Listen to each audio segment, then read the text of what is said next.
Hi, இன்றைக்கி my style of குக்கிங்கில் carrot புட்டு எப்படி பண்ணுறதுன்னு பார்க்கலாம். கேரட்டை நல்லா துருவி வச்சுக்கோங்க. ரோஸ்டட் கிராம் பொட்டுக்கடலையை நல்லா இந்த கோர்ஸ் பவுடராக அரைச்சி வச்சுக்கோங்க.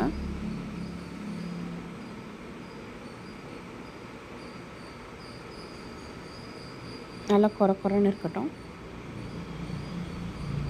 அதுக்கப்புறம் onion, green chilli, coriander leaves எல்லாம் கட் பண்ணி வச்சுக்கோங்க. ஒரு பேனில் ஆயில் இட்டுட்டு அதில் ஃபெனல் சீட்ஸ்,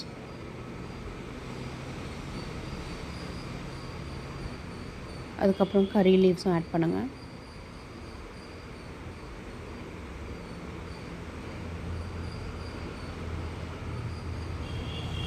இப்போ நம்ம கட் பண்ணி வச்சுருக்கிற இந்த onion, green chilli, coriander leaves இதெல்லாமே ஆட் பண்ணிக்கோங்க.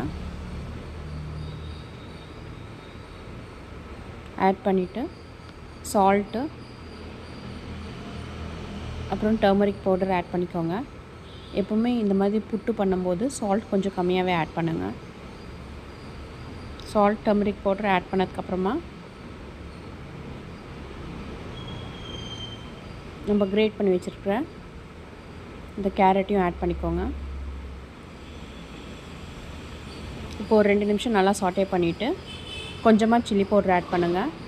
சில்லி பவுடர் கொஞ்சமாக ஆட் பண்ணுங்கள், ஏன்னா க்ரீன் சில்லி ஏற்கனவே ஆட் பண்ணியிருக்கோம். திருப்பியும் கொஞ்சம் சாட்டே பண்ணிவிட்டு இந்த கேரட் பாயில் ஆகிற அளவுக்கு கொஞ்சம் தண்ணி விட்டுக்கோங்க. அது பாயில் ஆகிட்டு நல்லா ட்ரை ஆனதுக்கப்புறமா அதில் நம்ம அரைச்சி வச்சுருக்கிற அந்த ரோஸ்டட் கிராமை, உடச்ச கடலையை போட்டு நல்லா கலந்து விட்டுட்டுக்கோங்க. இப்போது ஃப்ளேமை நல்லா சிம்மில் வச்சுட்டு கொஞ்சம் கொஞ்சமாக ஆயில் ஊற்றி அந்த ரோஸ்டட் கிராம் கொஞ்சம் ப்ரௌன் கலர் ஆகிற வரைக்கும் நல்லா மிக்ஸ் பண்ணி விடுங்க. ஸ்லோ ஃப்ளேம்லேயே ஒரு நல்லா 5 to 10 minutes நல்லா ரோஸ்ட் ஆகணும். இந்த கன்சிஸ்டன்சி வந்ததுக்கப்புறமா ஒரு சூடான சாதத்தில் இந்த கேரட் புட்டை போட்டு நெய் ஊற்றி சாப்பிட்டு பாருங்கள், உங்களுக்கு ரொம்ப பிடிக்கும்.